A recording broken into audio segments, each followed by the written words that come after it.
Selling your house to a friend? Let me tell you why that handshake deal could cost you both money and the friendship.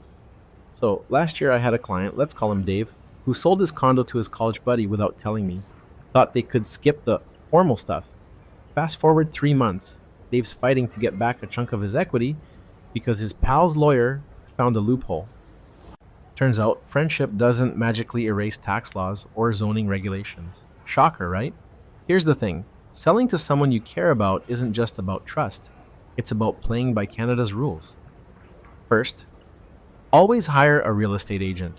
Yeah, even if your friend swears they'll keep it simple. Agents aren't just for strangers, they're your buffer when negotiations get awkward. Imagine haggling over a cracked foundation with someone you'll see at Thanksgiving. Not fun.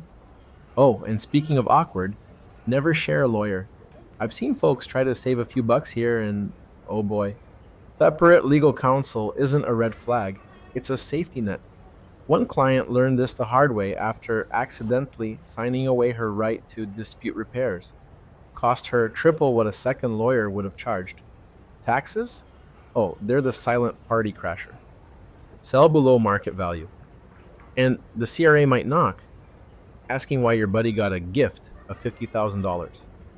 Work with a tax pro. It's cheaper than explaining yourself later. Here's a pro tip. Get your friend pre-approved. Before you start celebrating, I've had deals collapse because someone's credit score was, let's say, optimistic. And for pricing, use online tools and a comparative market analysis. Zillow's estimate won't account for your custom backsplash, but it'll ballpark things. Oh, and write everything down, every repair, every deadline, we'll figure it out later.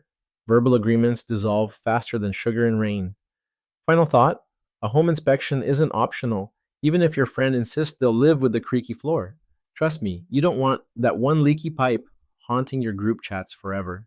Look, selling to a friend can work if you treat it like business first, but cut corners and you'll learn why mixing wallets and wine nights gets messy. So, ever navigated a deal with someone you know?